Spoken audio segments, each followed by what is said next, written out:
One of the questions our team hears all the time is what's the difference between organic SEO and local SEO? You see, knowing the difference between these two is vital, and we'll break it all down in this episode. We hope this conversation helps your church reach more people and grow. This is the Reach Right podcast. Well, hey guys, welcome to the Reach Right podcast, episode number 82. I am your host, Thomas Costello, and with me, as always, is my co-host, Ian Hyatt. What's up, Thomas? Hey, not much, man. Excited to have a conversation today about a topic that I think we get a lot of questions about it. Actually, this one, it's asked so many times that some of our Google team here at ReachRight, they said, hey, guys, please do a podcast episode about this because I have to answer this question like twice a day. I'm answering this question here. So this is a request, kind of an internal request, but it was by extension from an external request that they hear all the time. So they're going to send it out to our clients. So we better not make this one too lengthy. So yeah, that's exactly right. So the topic today is local SEO versus organic SEO or just SEO. What's the difference? What do you need to know? SEO standing, of course, for search engine optimization. And there's two really distinct skill sets or like disciplines when it comes to search engine optimization. There's traditional SEO or search engine optimization, and then there's local SEO. And in today's episode, we want to talk about the differences, what you need to know, what churches should know about this, what they should focus on, and how to do some of those things. So I think it should be a good conversation. I don't know, do you agree with that assessment? Do a lot of people kind of miss the difference with those two things, Ian? Absolutely. Yeah, they do. They do. And a lot more pastors and ministry leaders are seeking knowledge on this because they know now, they're aware of the importance of it more than ever.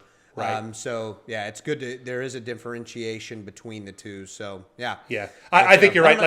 Well, let me just say this here too, is that I think that so many people, and really the majority of people, they start their church search on a Google search. They're looking for a church. They're looking for spiritual answers. They don't even know, maybe they just kind of maybe suspect that a church might be a good idea for them, or getting connected to the Lord might be something important for them. That so often starts with a Google search. And that's why it's so important that this is really the front door. This is the first experience, the first taste anybody's ever going to have of your church in most cases is going to be through a search like this. And so I'm glad to hear that in your experience, you're hearing more and more awareness from people about it. Hopefully this will be a help to people to kind of understand a little bit more about the ins and outs and where they should be focusing. So why don't you start off by telling us, just so we kind of define some terms, why don't you start with the local SEO part of things? Why don't you tell us what that is? I'll hit what regular SEO is or organic SEO, but you go ahead and tell us what local is first. Yeah, so what that is when someone is doing a search, most of the time through Google. It could be through Bing or other search engines too, but mostly through Google. Churches near me, or where I'm at, churches in Austin, Texas. Right. So it's a very specific search done by someone who is in your local area. And it's usually going to include those types of terms. And what this is when someone does that type of a search, it's how visible your church will come up in what's called the Google Map Pack. Right. So that is what most people have seen when they do searches for any sort of location, that they're after, where there's a map. And there's about 3, sometimes 4, usually only 3 now, from what we're seeing, organizations that show up. And same thing, if someone's looking for restaurants near me, it's what's going to show up near you that you can make a drive to as far as a restaurant. So churches near me, churches in, Austin, Texas, wherever, Honolulu, Hawaii. So that's what it is how visible you are in that map pack and trying to come up in that top 3 if you can, even though people can click further to see other locations past that. The top 3 is a great thing to try to achieve with local SEO. Yeah, so this is really what's key for any kind of brick and mortar place. And churches, while we do have digital expressions, most of us still see ourselves primarily as we have a physical location where ministry takes place. For most churches, people's first experience is going to be on a Sunday morning at a physical location. That's the way that things are going. Now, this could be totally obsolete in 5 years. I know that there's kind of a revolution that is starting, or maybe it's still to come, that really sees that we have physical locations, but we're primarily digital expressions. But yeah, you're right. I think it's an attempt at getting into that Google Map Pack. And I want to be clear about something too. What you're doing with local SEO is it really has very little, it has least to do with your actual website, because what gets into that ranking is not your church's website, it's getting your church's Google business profile into that map pack there. So your Google business profile, it has all kinds of information like your service times or your hours that you're open, your location, contact information. Even though there will be a link to your website in there. There is a link, absolutely. There's like, but we have found in our research that most people aren't clicking on that link because they're looking primarily, and they capture enough about your church from your Google business profile if you have it set up properly. So you have usually photos of life happening at your church, or people caught in the act doing the values of your church or doing ministry there at your church. You have those kinds of photos. You can even do like 3D tours of inside of your church building. This is something that's kind of a paid service that you can hire someone to come and do a very specific kind of things. But you know how you have Google Street View? They actually have internal Google Street View. So you can actually get this done for your church, where someone comes in and does like 360 cameras and does a walking tour of your church and puts it on your Google business profile. That even helps your ranking further with some of those kinds of things. So that's what local SEO is about, is all about getting into that map pack. And that is really valuable because when people have a local intent, then they're going to see local results. And that's really what that matters for. And I think for churches, we'll talk more about why or where you should focus. This is going to be something that is really important. But let me go ahead and tackle the next one is what is old school or organic SEO, or some might call it on-page SEO. What this is more focused on keywords on your website and links from other people. Those two things are the big factors to make your website itself rank higher. So it probably is helpful to maybe pause for a second and give people kind of an anatomy of a Google search. We did a whole podcast episode about what is the different parts of a Google search. When you do a search, typically, and there's always some variation to this, sometimes they show up, sometimes they don't, but at the top, usually you'll have ads. The first thing that shows up is it'll say that there are this many different searches or search results, and then you'll have somewhere between 1 and 4 ads at the top. They're text-based ads. You can click on them, and that's that information. Below that, you have what you were talking about in the local SEO category, which is the map pack. And so that's a map on the right, and then the three, I guess in the case of churches, the 3 most relevant churches, according to Google, that people should know about if they search that term there. Now, the thing is, Google has no real way to figure out which one is most relevant, other than the things that we put into it there. So relevance is something that is in, Google's a terrible judge of which church is best, right? They can't really figure that out as well as we can in most cases. So below the map pack, you have what's called organic results. And usually there's 10 per page of these. So you'll have 10 listings based on that key term that are the organic results. So already you're off of the screen, whether it's on a mobile device or on a desktop. You've already scrolled down a bit to get to these. So they're a little bit less visible, but they're the ones that Google takes a look at the content of your website and then links directly to your website to give people the information that they were searching for. So if someone types in churches in Austin, like we said earlier, you'll have ads for churches, you'll have the map pack, and then you'll have the church websites that seem to be the most relevant. So usually that's going to be like the directory from Yelp of the best churches, the directory from Church Angel or some other directory listing service of churches. And then usually it'll be some of the churches that have the biggest websites, which oftentimes are the largest churches in your area. They'll start to rank in below that there, that have the most content and tie in with that church, that key term the most. So that's what the organic search is there. So maybe it would be helpful too to kind of dig in. You'll go a little further into this. We'll talk about some of those key differences between those two also, unless you have anything to add to the organic part there. No, you covered it really well. That's good. Yeah, why don't we get into the key differences there? Yeah, good. So I think there's three I think really matter to our audience, which is primarily pastors and church leaders. But I think this, hopefully this is helpful to you, whether you're a plumber or a car mechanic, because I think the same principles apply. But the key differences, I think, first of all, are one is going to be more focused on desktop and smartphone. The other is going to be more focused on smartphone. So for a organic SEO, it really doesn't matter what device you're on. It's either way. But for local, it really is tailored for people that are on a smartphone because in most cases, they're looking for something that is local. A lot of times when you're looking for something local, you're doing it on your phone because you want an answer about it now. It really is tailored to local searches a little bit more. So that's one thing.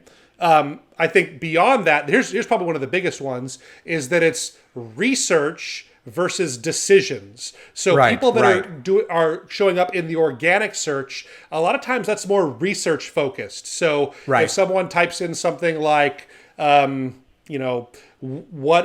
does the Bible say about the Holy Spirit, for instance? They're looking to kind of learn more about this topic and kind of gain knowledge on this area versus a local search will be more like of a decision. They're ready to make a decision. They're not necessarily learning. They've already decided what they want. In our case, church or be able to attend a church. And then they're trying to find a place that will fill that need or meet that need for them there. So there's kind of this research versus decisions paradigm with them. And then obviously the biggest difference in the two is that organic search is more tailored towards a national or even international audience because what does the Bible say about the Holy Spirit? That is something that is just as valuable to someone who is in England as it is to someone who is with me in Hawaii on opposite sides of the globe, right? So it doesn't really matter because that's the same information. Now, there still is some preference for local because people might want to see color spelled in the English way if they're searching in England versus how we say it here in Hawaii or in the United States. Or there's still some local preference, but when it comes to a local search, this is something that the local SEO is really tailored to finding people that are right there in your backyard looking for answers to something that's right there with them. So for churches, I think that's obviously really important. But did I hit that right? Are there any other differences or anything you could add to that? No, you covered that really well. It was funny. We also used the example, not just as far as what does the Bible say about the Holy Spirit. We talked about if someone's doing a research for a baseball bat, which, by the way, I did not too long ago because my son plays baseball. What is the best baseball bat for a 10-year-old? That's research phase. Whereas, baseball bats, stores with baseball bats. That's someone who's baseball ready to go. Stores, baseball stores or athletic store, equipment stores, whatever you want to say, search for, then someone's in that decision-making mode. So that's another just good example, but you covered it well. So So let me ask you this, Ian. So, we have these two unique disciplines when it comes to search engine optimization. Both are very valuable. We have our own philosophy here at REACHRIGHT, but for the average person in our audience, which again is mostly pastors, church leaders, maybe ministry leaders, those kinds of things, where should they be putting their attention? Where should they be spending most of their time? I would say it's on local SEO. I mean, because let's just face it, like you said at the very beginning of our call, even though churches are digital now, they mostly have locations, and their number one goal is to reach first-time visitors, as it should be, to those locations, or for someone to find them locally and be near them and connect with them. So I think that's, while organic SEO, there's value to that. If you were to choose and rank which one, it's quite simply because people will be doing exactly what you said. They're going to be Googling churches near me or churches in Boston, Massachusetts, whatever, and you want to be found and ranked there so that they get to you quickly there. So I would say local. Yeah, I think if you were looking at investing in this area, I think I would do local first. If you were not just a traditional, but a church. If you were a church that is like 95% of all churches out there, there are some exceptions to this rule. We know that some of our audience is also, they lead ministries. And if your ministry is more teaching oriented or people in the research phase of their questions, then it makes more sense to focus on organic in those cases. But I couldn't agree more. I think that local SEO should be really one of the first, I guess if you want to call it marketing or outreach strategies that any church should be pursuing. It can be done totally in-house. You can do a few things like getting your Google business profile, getting that really dialed in and making sure it has the right kind of imagery, the right kind of wording and those things on there. Some of the other key things that are involved with local SEO is getting onto other directories out there. So making sure you have profiles set up on Facebook and Twitter and Yelp and LinkedIn and Picklebos. Yeah. Well, there's lots of other ones, right? That so like we know that this is something that we help churches with a lot of times here at REACHRIGHT, and we have dozens and dozens of obscure ones that you would never even think of that it probably helps your ranking to get into all of those, and having a consistent profile, the same information across the board on all of them. That all builds your rank a little bit there. So if you do need some help, we would love to talk with you on that. You can fill out our form. We have one on our local SEO page at reachrightstudios.com. Feel free to fill that out. We'd be happy to help you, or at least point you in the right direction on how you can get some answers in that area. But I think for most churches, this is one of the first things when it comes to digital marketing. This is one of the first things that you should be doing there. So all that being said, we can't ignore the value of organic SEO. It does play a part in some of those rankings. Google is notoriously really kind of secret and hush-hush about exactly how their algorithms work, and for good reason. If people were able to game the system, we'd have all kinds of problems. We've been in this industry, Ian, long enough to remember 15 years ago, anybody could game the system. You just kind of stuff a bunch of keywords and you just say churches in Austin, churches in Austin, churches in Austin over and over again on your site. You're number one in Austin when people search for that. So they're smarter than that now. That doesn't work. Please do not do that. You'll get blacklisted and you won't wind up on any search engines if you do that now. So, but they're kind of secretive about all of the things behind their inner workings of their algorithm.